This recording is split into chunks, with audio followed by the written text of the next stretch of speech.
Hello, good morning everyone. मैं आपको मप्पू जिले में बबना खमजरी मैं आप ये ब्लॉग से भी एक तक ओइना हवैबको मैं आमदा अदुनी ए नसी से नसी की दिल्ली की तौबसिंग करी क्या तौबसिंग अदु मैं आमदा उच्चरके अदुनी कुए ए दिल्ली लाइफ ए केना तौबसे उत्तबसे अदु मैं आमदा दुम शेयर तौके होदि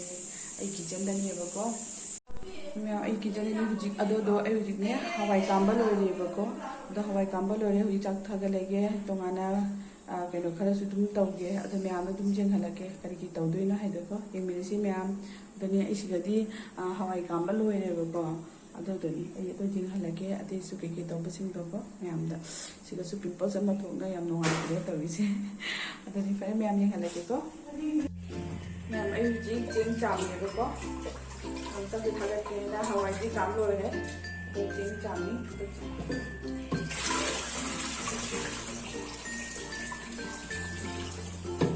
तो जैसे दुबई तो मांगी चटनी है मतलब उगी है वो तो मैं आपको तुम अदुगी रेसिपी से दो अदुसु अदुला के वो मैं आपको तो ना चारा ना वही तो सो ऐ तो वही मों चाव तो मैं तो शेयर करेगा मैं आंदा मैं अब ए हुजिने कनो तोंगा लोरे करिने तोंगागी कनो नान चटनी मा सेमदोइने बसिगा लेदु टोमेटो से मपुम ओहम का हाबेबको अदिगी दिसिगा जिंजर लेरे अदिगी ग्रीन चिली लेरे अदि टोमेटो को अदि सेने जिंजर गार्लिक पेस्ट नेबको पेस्ट ने हाबे इसी को अदिगी नाई की पछोटी तोंगाली पछोटी एबनेबो तो तौरगा तौदोइनी अदिगी सिगना भिंडी का आलू का कनका दिलो का मौदुइनी है तो दिलो सुन है तो सोई ले बस सिगे खा लोग हाफ से लगे तो मैं आने तुम जंग लगे को ऐसे के तो बस ऐसे जाम जाना तो न थोंग तब याद है कई दा स्कूल जाते हैं को अंगांग लोने ना अब नहीं स्कूल चले गए थे लम्बा लाखों सुना तब कहीं ना है आदम मंगाए पूरा लाख बनी ना ने अदर नहीं अदना प्रपर हुजिक लोसना थोंदोक नफ्रों थनमागा होय हलागा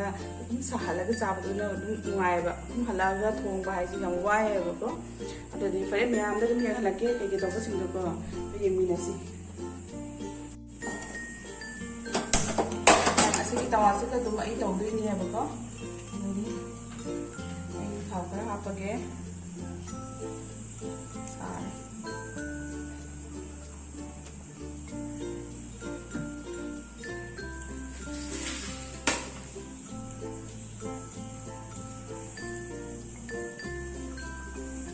वासे सारे हुजी टोमेटो तिलो ग्राहब से नहीं आहान बदा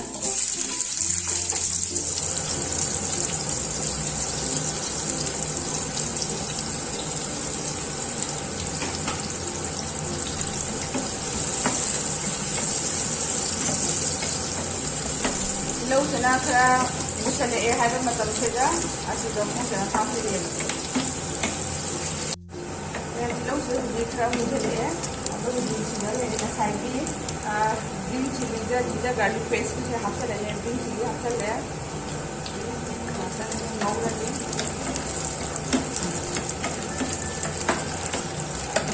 जीरा गार्लिक पेस्ट से ऐसे हाफ से लेने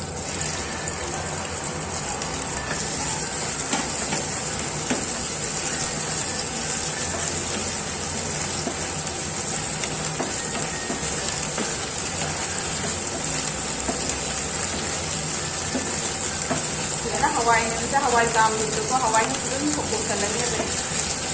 याम ले तो होगी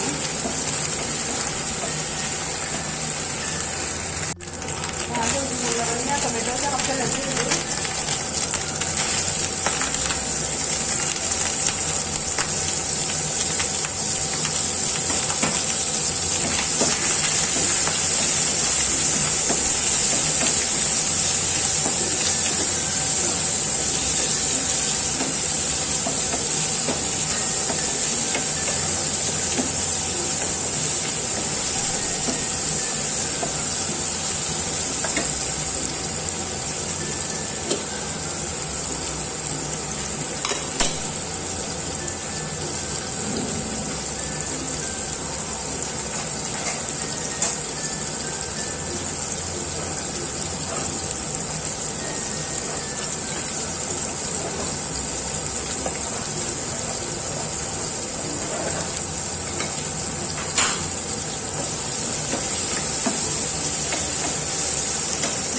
ꯊꯨꯝꯈꯤꯇꯪ ꯍꯥꯞꯆꯤꯟꯕꯤꯌꯣꯕꯀꯣ ꯊꯨꯝꯗꯣ ꯊꯥꯛꯑꯗꯤ ꯄꯠꯊꯩꯑꯕꯅꯦ ꯌꯥꯝꯅ ꯑꯗꯣ ꯃꯌꯥꯝꯅ ꯃꯥꯒꯤ ꯍꯥꯏꯗꯤ ꯇꯧꯔꯤꯕ ꯄꯣꯠ ꯆꯩꯗꯨꯒꯤ ꯃꯇꯨꯡ 이나네 ꯑꯗꯨꯝ ꯃꯁꯥꯒꯤ ꯆꯥꯡꯗꯅꯦ ꯆꯥꯕꯒꯤ ꯆꯥꯡꯗꯣ ꯑꯗꯨꯝ ꯍꯥꯞꯄꯤꯔꯣꯕ ꯊꯨꯝꯁꯦꯀꯣ ꯑꯩꯗꯤ ꯈꯔ ꯍꯥꯞꯄꯅꯦ खड़ा वहाँ पे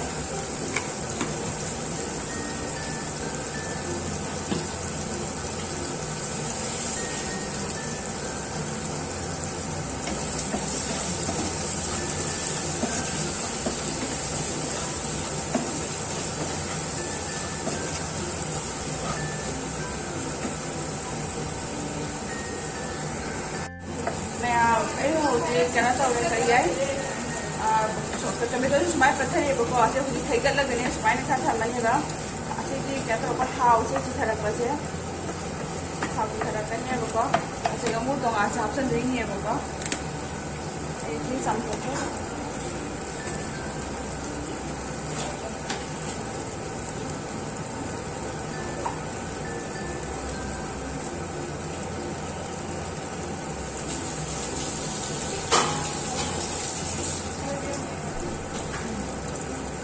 ꯑꯁꯤꯒꯤ ꯇꯣꯉꯥꯟꯁꯦ ꯑꯁꯤꯁꯦ 8-9 ꯈꯪꯉꯦꯕꯀꯣ ꯑꯁꯤꯁꯦ ꯍꯥꯞꯆꯜꯂꯣ ꯑꯁꯤ ꯍꯥꯟꯅ ꯁꯥꯏꯗ ꯈꯤꯇꯪ ꯉꯧꯗꯣꯏꯅꯤ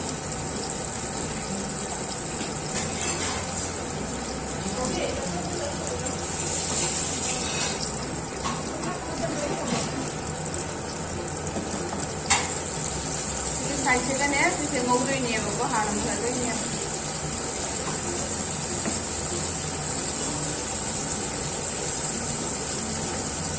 ꯌꯥꯝꯅ ꯇꯣꯉꯥꯟꯅ ꯌꯥꯝꯅ ꯆꯥꯎꯔꯒꯗꯤ 5-6 ꯈꯛꯇꯪ ꯇꯧꯔ ꯖꯥꯅꯤ 9 ꯅꯠꯇ꯭ꯔꯁꯨ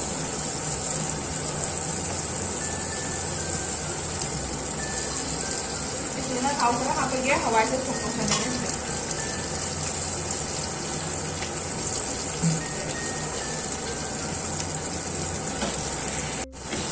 से मुल्ले हुजीको साइड से नोखोगा मुल्लबनीना अभी कलपसे में आम सुनगा मतलब कलपसे में आम सुनगा पर मम मिक्स होके लगा नोखे लनिया बस मिक्स होके लगी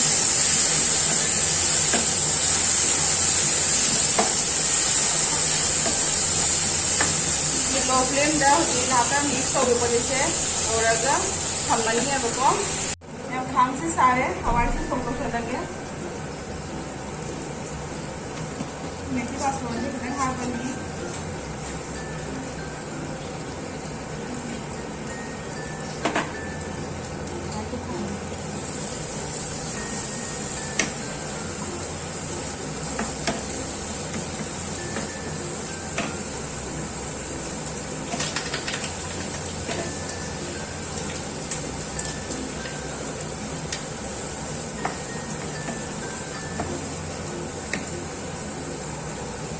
जन्म लो वही ना तौरे जन्म लो वही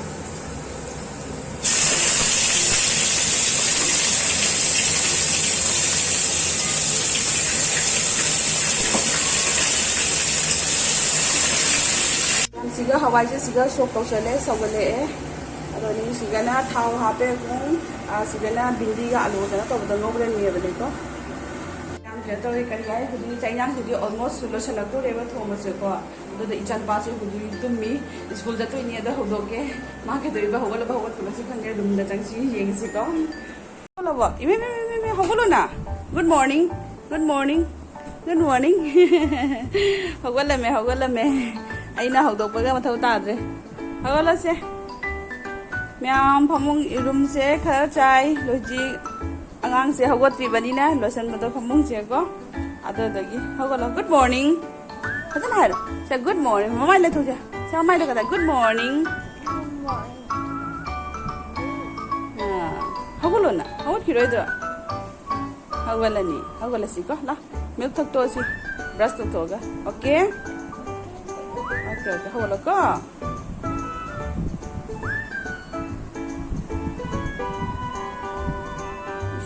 काम को चल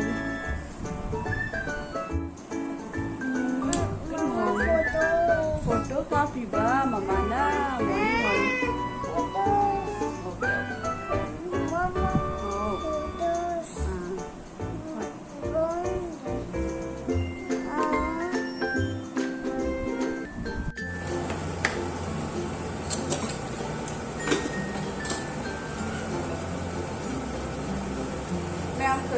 kari hai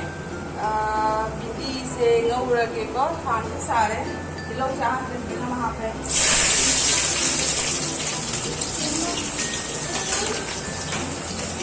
to ba tu sa ko ba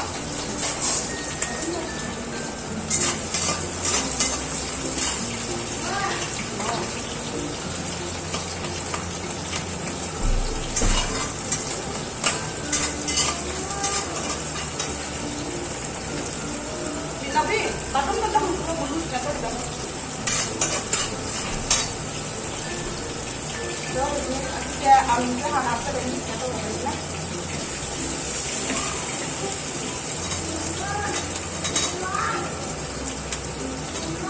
Wow.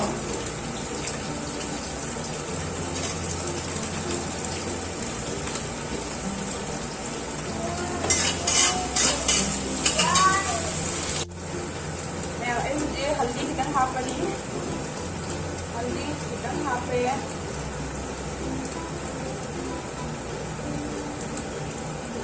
अच्छा मसाले की ने चिली पाउडर था के बने हो जिले मतलब तो बेटा हाफ चम्मच तक नहीं खाई ये गिरास नंग था नहीं गिरास हाफ अच्छे की स्पून से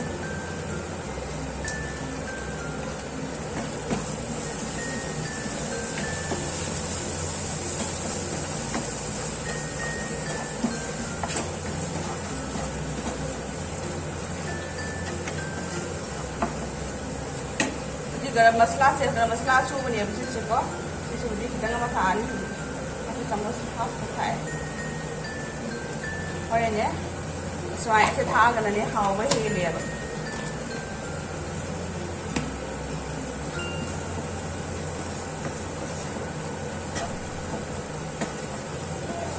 masala se fadala kita mix hoy ne be namak ka isi dam tha kan ko isi dam ka dam late dam ka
से फटीगोम दनी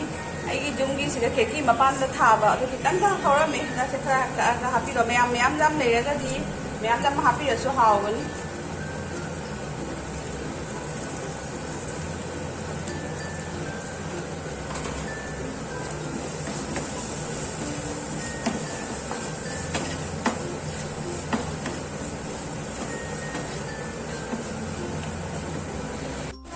भिंडी से सुमाइनो इन ngौरी लसलक तो रे खितंग बदी वाली दा मुनगा बदी तो रे मैम एगी के तो बदो लोरे से भिंडी या आलू को तिलो मोबो सिगा लेरे सिगा ना साइगी चटनी दो को से सना से हवाई थोमा से दी चाकनी दा साइड ले सिदी मैम सुमाइना नी ए मोतागी से सुमाई तोरा थोंदल में स्कूल चलम दाइने नंगरे आइना को तो नी मैम सुमाइना होना तौरे सिगसु फ्राइड राइस तौरी को फ्राइड राइस ना हुजिक तौरगा चार कदनी सिगा फ्राइड राइस है अदर सेना हुजिक चार चलनी अदर यगी असे सेना हुजिक से लोरे मैम ए हुजिक कयांग थोंग प्रो रेडी ओइ लोरे हुजि सन पासे हुजि लोसन बिउरगे हमारी चान बुसु तौरगा आई सु रेडी ओरगा अदे कुम थेंगनसी को मैम दा सु चलम दाइ तो कुम थेंगनसी अदोनी नंगद्रे हाइना तवसे ए मोतागी थबक सिंसे कइना दि हो स्कूल दा आइना ने सनमगा लाको इदि फबा थानमदे बने को गाइरे तुम पुरक पने अदो ददा मतम से याम मांग बाइ मता दना हुजि ए मोतागी से का तबरे चिनी से मत थिया आ कना तवरे मकोन से जंग ꯑꯩꯉꯣꯟꯗꯒꯤꯁꯦ ꯄꯟꯊꯣꯡꯅ ꯈꯨꯅ ꯔꯦꯗꯤ ꯑꯣꯏ ꯊꯅꯝꯃꯒ ꯍꯣꯏ ꯍꯜꯂꯒ ꯉꯥꯏꯍꯥꯛ ꯁꯥꯍꯜꯂꯒ ꯆꯥꯕꯗꯨꯗꯤ ꯑꯗꯨꯝ ꯀꯩꯅꯣ ꯇꯧꯋꯦꯕꯀꯣ ꯑꯗꯨꯅꯤ ꯃꯌꯥꯝ ꯊꯦꯡꯅꯔꯁꯤꯀꯣ ꯑꯗ ꯁꯤ ꯂꯣꯏꯔꯒ ꯈꯣꯡꯉꯨ ꯁꯨꯝ ꯆꯠꯅ ꯊꯦꯡꯅꯁꯤ ꯅꯨꯄꯥꯁꯦ ꯂꯣꯏꯁꯟꯕ ꯂꯣꯏꯔꯒ ꯀꯃꯥꯏꯅ ꯇꯧꯔꯤ ꯃꯥꯒꯤ ꯁ꯭ꯀꯨꯜꯒꯤ ꯉꯁꯤꯒꯤ ꯗ꯭ꯔꯦꯁꯁꯤꯒꯤ ꯂꯣꯏꯅꯗꯤ ꯑꯁꯤ ꯋꯥꯏꯠ ꯁꯨꯁꯦ ꯎꯞꯇꯣꯏꯅꯦꯕ ꯑꯗꯣ ꯋꯥꯏꯠ ꯁꯨꯁꯦ ꯑꯩꯅ ꯂꯩꯔꯛꯄꯗ ꯈꯔ ꯆꯥꯎꯔꯦ ꯑꯗꯨꯗꯨꯅ ꯃꯉꯣꯟꯗ ꯌꯥꯗ꯭ꯔꯦ ꯑꯗꯨꯗꯅꯤ ꯈꯣꯡꯒ꯭ꯔꯥꯎꯁꯤꯁꯨ ꯈꯔ ꯀꯧꯔꯦ ꯍꯟꯗꯛꯀꯤ ꯀꯩꯅꯣ ꯇꯧꯔꯁꯦ ꯑꯗꯨꯅꯤ ꯃꯌꯥꯝ ꯏꯆꯥꯅꯨꯄꯥꯁꯦ ꯔꯦꯗꯤ ꯑꯣꯏ ꯂꯣꯏꯔꯦ ꯍꯧꯖꯤꯛ ꯑꯩꯈꯣꯏ ꯊꯣꯛꯑꯅꯤ ꯃꯌꯥꯝ ꯑꯩꯁꯨ ꯔꯦꯗꯤ ꯑꯣꯏꯔꯦ ꯑꯗꯨꯅꯤ ꯍꯧꯖꯤꯛ ꯊꯣꯛꯑꯅꯤ ꯍꯧꯖꯤꯛ ꯑꯩꯈꯣꯏꯅꯤ ꯁ꯭ꯀꯨꯜꯒꯤ ꯊꯦꯡꯈ꯭ꯔꯦ ꯌꯥꯝꯅ ꯃꯇꯝꯁꯦ ꯄꯨꯡ 9:30ꯗꯒꯤꯅꯤ ꯍꯧꯖꯤꯛ 9 ꯀꯩꯅꯣ ꯇꯥꯔꯦ 9:10 ꯇꯧꯁꯜꯂꯦꯕꯅꯦꯀꯣ ꯑꯗꯨ ꯕꯕꯥ ꯂꯥꯏ ꯈꯨꯔꯨꯝꯃꯣ ꯖꯣꯏ ꯖꯣꯏ ꯑꯗꯨꯗꯤ ꯐꯔꯦ ꯃꯌꯥꯝ ꯊꯦꯡꯅꯁꯤꯀꯣ ꯁ꯭ꯀꯨꯜ ꯌꯧꯔꯒ ꯑꯗꯨꯝ ꯊꯦꯡꯅꯁꯤ ꯑꯗꯨꯗꯤ ꯍꯧꯖꯤꯛ ꯊꯣꯛꯑꯒꯦ ꯑꯩꯈꯣꯏ ꯌꯥꯝ ꯊꯦꯡꯉꯦꯕꯀꯣ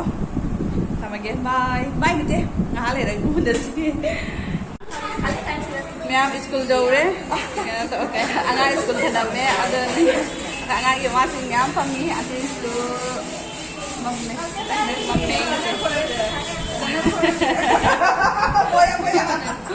ꯑꯗꯨꯅꯤ ꯃꯌꯥꯝ ꯑꯗꯨꯗꯤ ꯑꯩ ꯕ꯭ꯂꯣꯛꯁꯦ ꯃꯇꯥꯡ ꯁꯨꯝ ꯂꯣꯏꯁꯤꯜꯂꯒꯦ ꯑꯉꯥꯡꯁꯨ ꯃꯊꯛꯇ ꯊꯅꯝꯃꯦ ꯑꯗ ꯑꯩꯁꯨ ꯃꯉꯥꯗ ꯑꯣꯏꯅ ꯁꯤꯗ ꯃꯈꯥꯗ ꯐꯝꯃꯤ ꯑꯗꯒꯤ ꯃꯌꯥꯝ ꯅꯨꯡꯁꯤꯕꯤꯗꯨꯅ ꯑꯩꯒꯤ ꯆꯦꯅꯦꯜꯁꯤꯕꯨ ꯂꯥꯏꯛ ꯁꯤꯌꯔ ꯇꯧꯕꯤꯌꯨ ꯄ꯭ꯂꯤꯖ ꯃꯌꯥꯝ ꯌꯦꯡꯕꯤꯌꯨ ꯂꯣꯏꯕꯣ ꯑꯗꯨꯅꯤ ꯁꯤ ꯍꯥꯏꯔ ꯊꯝꯖꯔꯒꯦ